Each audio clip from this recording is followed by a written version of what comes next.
La loi de Moore et l'effet rebond. Une exploration approfondie de la course effrénée de la technologie. Depuis plus d'un demi-siècle, l'industrie de la technologie a connu une progression fulgurante, alimentée par les avancées spectaculaires des semi-conducteurs et des dispositifs électroniques. Au cœur de cette évolution se trouve la fameuse loi de Moore, formulée par le cofondateur d'Intel, Gordon Moore. Cette loi, qui stipule que la puissance de calcul des ordinateurs double environ tous les 2 ans, a servi de moteur puissant pour la révolution technologique qui a transformé notre monde. Cependant, cette croissance exponentielle a également engendré un phénomène connu sous le nom d'effet rebond, qui mérite notre attention et notre compréhension. Dès son énoncé, la loi de Moore a suscité l'enthousiasme et a été adoptée comme une sorte de mantra dans l'industrie de la technologie. Les fabricants de puces électroniques ont pris cette prédiction comme un défi à relever, poussant ainsi les limites de la miniaturisation et de l'amélioration des performances des circuits intégrés. Cette course effrénée à la densification des transistors et à l'augmentation de la puissance de calcul a permis des avancées majeures dans des domaines tels que l'intelligence artificielle, la médecine, les communications, et bien plus encore.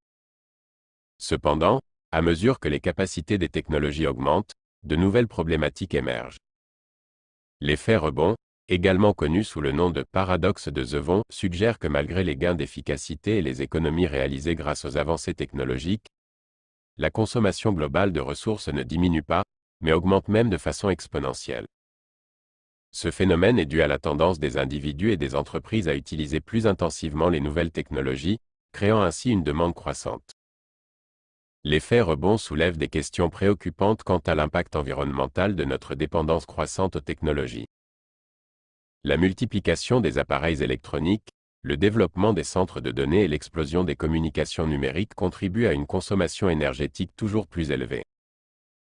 Cette réalité nécessite une réflexion approfondie sur la durabilité et l'empreinte écologique de notre société numérique. Au-delà des aspects environnementaux, l'effet rebond a également des implications sociétales.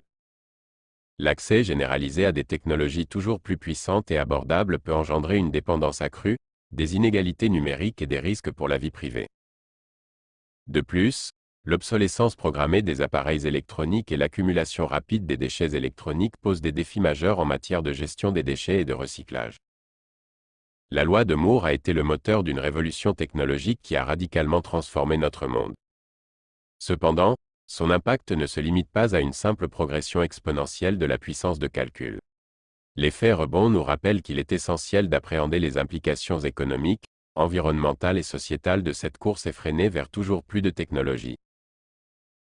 En tant que société, nous devons travailler de concert pour relever ces défis en promouvant l'innovation durable, en adoptant des politiques de consommation responsables et en favorisant une prise de conscience collective de l'impact de nos choix technologiques.